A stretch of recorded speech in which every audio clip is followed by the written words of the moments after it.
So the idea is, under this Christian valuation system, the individual, as we said, right, the individual only is recognized with respect to his or her relationship to the whole, to this herd, right? The individual standing above and apart from the herd is problematic for the herd, right? So that the herd is here, right? This is really the crabs in the bucket idea. And if an individual starts to elevate above, right, above the herd, then, you know, we're going to pound him with guilt. We're going to pound him with guilt and shame and so on and so on and so on and so forth to put the person back into his place, right? We're going to use moral evaluation.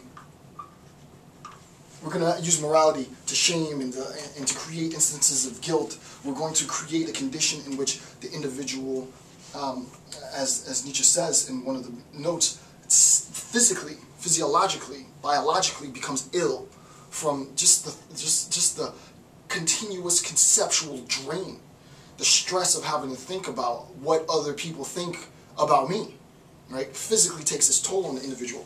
What ends up happening, as we see in this herd mentality, right? B,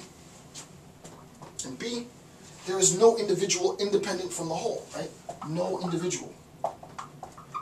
I-N-D-I. No individual independent. If I could spell today, come on, it's late. Independent from the whole, right? No individual independent from the whole, right? The individual and the whole have to be collected, right? They have to be collective, right? There is no individual up and above, outside and beyond, you know, garnering more attention than the whole. Why? Because the whole is informed by the institution of dogmatic moral prescription. And for the individual to step outside of this, in light of, in a recognition of his or her indifference towards, even resentment towards, defiance of the institution, is to pit the institution against the individual. And some individuals are ready for that battle. Nietzsche was ready for that battle. He was definitely ready for the battle. The saying is that Nietzsche killed God, but then the joke is, well, then God killed Nietzsche.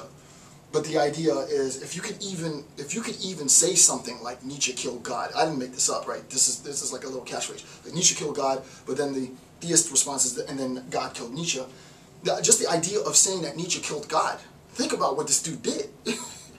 He went to the institution by himself, and dismantled the institution. So much so that the institution had to respond back to Nietzsche. There was a response to him as an individual, and then God killed Nietzsche, right? The fact that you are so powerful a force as an individual human being that you are going to warrant the attention of the institution, there is no better level of personal excellence, right? And obviously you're going to have, you know, various institutions, right? Some people want to gain the recognition of the institution, right? Because they want to affiliate themselves, not for good or for bad. To be fair, this is my personal opinion outside of my lecture, with the institution of theology and so forth, right? They want to become a cleric, they want to be a person of the cloth, they want to rise in stature in that institution, fine. Other individuals might not want to rise in stature in that institution. They might want to rise in stature in political institutions, in military institutions, in policy-making institutions, in educational institutions, and so forth. So everybody has their institutions, and what ends up happening is, if you can think of it, I think this is a good image, it just popped in my head. Think about skyscrapers, right? Really huge skyscrapers, right? And there are, let's say, 8 of them in a circle. And in the population is just a mass of people. And the decision makers of each of those institutions are in the penthouse of each of those skyscrapers, looking down at all these little tiny dots, right? So the leader of the academic institution is looking down, the leader of the political institution is looking down, the leader of the religious institution is looking down, the leader of the, you get the idea. And all you can see is little dots. You can't differentiate anything. It all just looks like the same sort of amorphous mass. And then all of a sudden, one of those dots turns red. Oh wow, what's that red thing? Right? But my institution, let's just say I have an affinity for red. So what's that red thing? Oh, okay. Yeah, someone go down there, get that red thing and bring him up. Let me talk to him. Well, that person, that dot, that blip on the radar, right? Once you hit that radar, and now the institution has the eye on you, well, obviously you're doing something right, right? In a contemporary sense, you would think that you're doing something right because the institution is paying attention to you as an individual. We're all nobody. We're all mass. But if you want to differentiate yourself from the mass, if you want to gain the eye of the institution, you have to perform.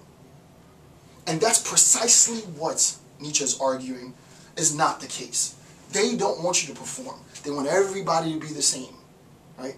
They don't want any red dots. They want it to be all general and boring and bland, right? They don't want anyone to step outside and show their work and show their effort so that they gain the attention of competing institutions. Because obviously what's going to happen is those individuals, you're going to be recruited into the institution to make that institution stronger and do what? And fight the charlatans, right? The rationalists and the charlatans all day.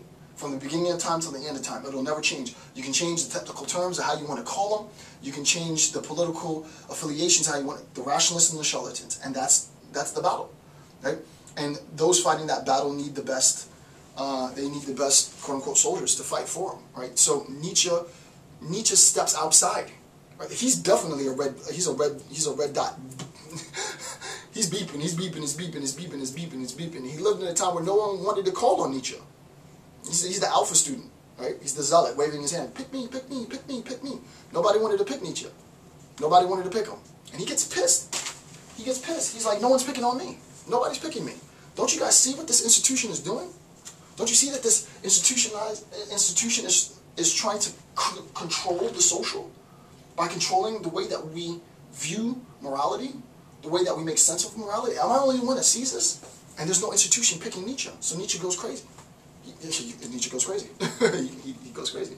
He takes the hammer and he gets to work, right? And yeah, so pretty awesome stuff. See, thus paradoxically, the whole. This is page 48, 1C. Thus, paradoxically, the whole defines answers as a condition for the possibility of the individual. The whole defines answers as a possibility for the condition of the individual. Watch this. I want to read 276. The whole of European morality, right? The whole of European morality is based upon what is useful to the herd. I've talked about that. The affliction of all higher, rarer men lies in this, that everything that distinguishes them enters their consciousness accompanied by a feeling of diminution and discredit. I'll stop right there. Every time an individual rises to the position of excellence and starts to flash red, they recognize that effort, their work, their actual labor is in a sense being transmitted, is being broadcasted up and out. It identifies them as different from everyone else around them. And now, hold on, do I see something over there? What is that? Is there something there? And you can imagine if you were to animate this, it'd be great. Oh my God, if I had artistic ability. If you were to animate, is there something there? Is there something red I see flashing? And then immediately everybody runs like, you're trying to show off, you're trying to be a do-gooder, you're trying to be an overachiever, you're trying to be smarter than everybody, you brag too much, you think you're so cute, you think you're so pretty, you think you're so, right, you think you're so, you think you're so, you think you're so, you think you're so.